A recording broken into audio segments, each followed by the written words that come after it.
जिल्हाधिकारी कुमार आशीर्वाद यांनी सोलापूर जिल्ह्यात गणेशोत्सव काळात डीजे लावण्यावर आणि लेझर लाईट वापरण्यावर बंदी घालण्याचा आदेश काढलेला आहे। या आदेशाचे सर्वत्र स्वागत होत आहे। अशातच सोलापुरातील ज्येष्ठ वकील ॲडव्होकेट धनंजय माने यांनी डीजे लावण्यासंदर्भात आणि जिल्हाधिकारी कुमार आशीर्वाद यांनी काढलेल्या अध्यादेशासंदर्भात काय प्रतिक्रिया दिली पाहूयात लोकप्रधान न्यूज चॅनलची ही खास बातमी। सोलापुरातून डीजे आणि लेझर लाईट बंद होण्यासंदर्भात तुम्ही पुढाकार घेतला होता, रॅली सुद्धा काढलेली होती, कुठेतरी याला यश येताना दिसत आहे, काय सांगा? जिल्हाधिकाऱ्यांनी अध्यादेश सुद्धा काढले। आज जिल्हाधिकारी साहेबांनी 163 याप्रमाणे प्रोहिबिटची ऑर्डर काढलेली आहे। 163 BNSS हे काही उपद्रव होत असला तर त्या उपद्रवाला प्रतिबंध करण्याचे शासनाने डिस्ट्रिक्ट मॅजिस्ट्रेटला आदेश दिलेला आहे आणि त्याप्रमाणे श्री कुमार साहेबांनी हा अतिशय चांगला अध्यादेश काढलेला आहे। त्यामुळे सोलापूरच्या लोकांना खूप मोठा दिलासा मिळणार आहे आणि डॉल्बी मुक्त जी सोलापूर आम्ही अभियान सुरू केलेलं आहे त्याला फार मोठं बळ या आपल्या डिस्ट्रिक्ट मॅजिस्ट्रेट साहेब कुमार साहेबांनी दिलेले आहे। त्यांचे आभार मानावे तेवढे थोडे आहे आणि आता निश्चितच आपण अतिशय सुखा समाधानाने ही गणपती विसर्जनाची मिरवणूक आपण साजरी करू शकू। आपण जर बघितलं तर हे लेसरमुळे लोकांचे डोळे जातात, कान बहिरे पण आलेला आहे लोक या डीजे डॉल्बीमुळे आणि काही चांगलं त्यात नाही। त्यामुळे आता आनंदाने सण हा आनंदासाठी आपण साजरा करत असतो आणि तो आनंदच या डॉल्बीमुळे आणि लेसरमुळे निघून जात होता। आता आपण आनंदाने सर्वजण मिळून आपण ही डीजे मुक्त, डॉल्बी मुक्त, लेसर मुक्त असा गणेश विसर्जनाची मिरवणूक साजरी करू आणि आता लाखो सोलापूरकरांना आशीर्वाद कुमार साहेबांनी जो म्हणजे दिलासा दिलेला आहे। त्यामुळे सोलापूरकर त्यांचे जे आहे त्यांनी जे आजचा अध्यादेश काढले त्यांचे आभार मानायला सोलापूरकरांना शब्द नाही। म्हणजे डीजे मुक्तीसाठी लीड कोणी घ्यायचा असा देखील एक प्रश्न होता, कारण कोणी पुढे येत नव्हतं। तुम्ही म्हणा, तुमच्यासारखे विचारवंत पुढे आले, सकाळ माध्यम समूहाने देखील पुढाकार घेतलेला होता। जेव्हा तुम्ही हा पुढाकार घेतला तेव्हा अनेक लोक तुम्हाला भेटले, त्यांच्या काय भावना होत्या, प्रतिक्रिया होती? इतकी प्रचंड उत्स्फूर्त भावना होत्या। मी त्या टोळाच्या मुळातून चाललो होतो तर 2 माणसं पळत आली, हो साहेब खूप चांगलं झालं, खूप चांगलं झालं साहेब। आणि प्रत्येक जिथं जाईल तिथं प्रत्येक मनुष्य भेटून सांगायचं की खूप चांगलं केलेलं, आम्ही तुमच्या पाठीशी आहोत। मी सिद्धेश्वरच्या देवळाला फिरायला जातो तिथं सुद्धा असंख्य लोक मला भेटत होते। मला शिकवलेल्या शिक्षिका ज्या आता 80च्या ह्याच्यात आहेत त्यांचे फोन आले आणि प्रत्येक ठिकाणी रोज एक 10-12 माणसं तर भेटायचे आणि याला आमचा पाठिंबा आहे असं आम्हाला सांगायचे।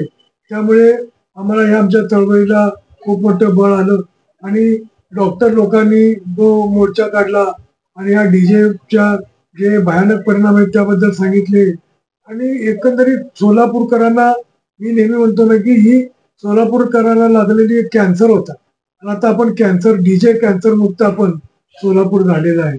आता तुम्ही नेहमी म्हणताय की डीजे हे सोलापूरला लागलेलं कॅन्सर आहे, तो किती घातक आहे? कारण नुकताच काही मिरवणुकामध्ये एका सोलापुरात तरुणाचा मृत्यू झाला, पंढरपुरात एकाचा मृत्यू झाला, किती भयानक आहे? माझ्याकडे नातेवाईकाचा मृत्यू झालाय ना, तो डीजेच्या मिरवणुकीमध्ये आमचे नातेवाईक शिवाजी पुतळा ते मेकॅनिक चौक पर्यंत चालत गेले, घरी आलं उलटे आले आणि कोमात गेले, 4 दिवसात खलास झाले। एक आमच्या नातेवाईक बाई आहे, त्यांना कानाला मशीन लावून सुद्धा ऐकू येत नाही आणि कान हे असं एक आपलं शरीरातलं अवयव ते रिप्लेस करू शकत नाही।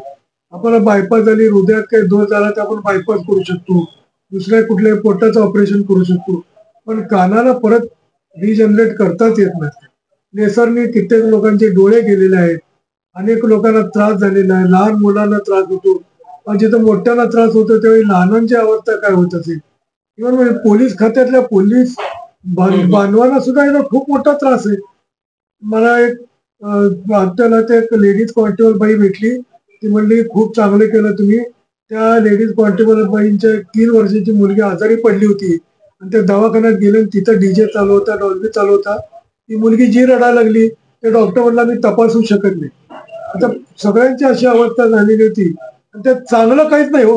एक गोष्ट चांगली सांगा ना, एक गोष्ट काही चांगलं नाही, वाईटच होतं आणि वाईटातनं आपल्याला मुक्ती मिळालेली आहे. सोलापूरचा हा पॅटर्न इतर शहरांनी घेतला पाहिजे किंवा काय कसं?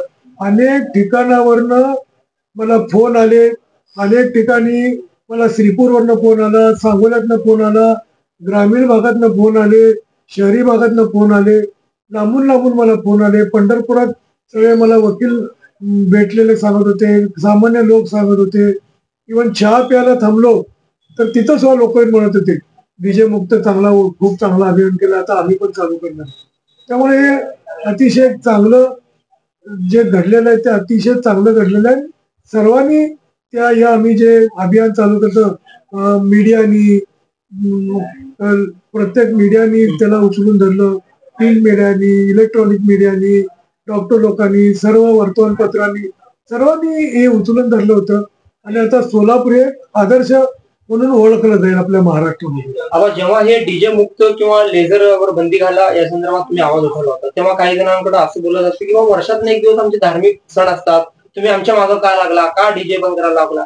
पण हे आपण कोणाच्या धर्माच्या विरोधात नाहीये किंवा कुठल्या समाजाच्या विरोधात नाहीये, हे तुम्ही थोडं सांगा. नाही, काय झालेलं आहे की सोलापूरला आपण बघतो की प्रचंड बेकारी आहे. आता आपण बघितलं एक 15 दिवसापूर्वी असं आलं होतं की IT पार्क सोलापूरला येतं. सोलापूरची प्रतिमा अशी झालेली आहे की 180 दिवस हे सण साजरे करतात आणि धांगड चालू होतं, त्यामुळे यायला नाखुश होते. आता ही इतकी सकारात्मक बाजू आता ही झालेली आहे की IT इंडस्ट्री सोलापुरात येईल आणि सोलापुरातले जे तरुण म्हणतात ना की इव्हन देवेंद्र फडणवीस म्हणले होते की पुण्याच्या IT इंडस्ट्रीमध्ये निम्मे ज्या तरुण आहेत ते सोलापूरचे. आता हे सोलापूरमध्ये त्यांना काम मिळेल, सोलापूरचा उत्कर्ष होईल. आणि आता आपण जर बघितलं मुंबई पूर्ण सॅच्युरेट झालेली आहे, पुणे सॅच्युरेट झालंय, नाशिक सॅच्युरेट झालेलं आहे आणि सोलापूर इथला इतका प्रचंड स्कोप सोलापूरला आहे वाढण्यासाठी. त्यामुळे आपण जर दाखवून दिलं, त्यामुळे भरभराट पूर्वी जे सोलापूरला जे सुवर्ण दिवस होते ते निश्चितच सुवर्ण दिवस येतील. आणि ही डॉल्बी आमचं असं म्हणणं आहे की आनंद व्यक्त करा तुम्ही, पण असा विकृत आनंद नसावा. आणि हे आमचं सर्व धर्मातले लोक सांगतात की खूप चांगलं केलेलं. सगळेजण, कुणाचाही विरोध नाही सामान्य लोकांना. म्हणजे मुठभर लोक इतक्या दिवस जे बहुसंख्यांवर अन्याय करत होते ते आता बंद होणार आहे. ते अत्यंत आनंदाची बातमी आहे. आणि कुमार आशीर्वाद साहेबांनी जो सोलापूरकरांना आशीर्वाद दिलेला आहे त्याचा कधी सोलापूरकर विसरणार नाही. सीपी साहेबांनी सुद्धा, राजकुमार साहेबांनी सुद्धा अतिशय सकारात्मक सांगितलं होतं. त्यांनी सुद्धा अतिशय कडक पाऊल उचलले. पोलीस खात्याने कडक पाऊल उचललं, कमिशनर साहेबांनी उचललं, इथले कलेक्टर साहेबांनी उचललं. सर्वच शासन अधिकाऱ्यांनी खूप खूप खूप मनापासून तळमळीने आम्हाला सहकार्य केलेलं आहे.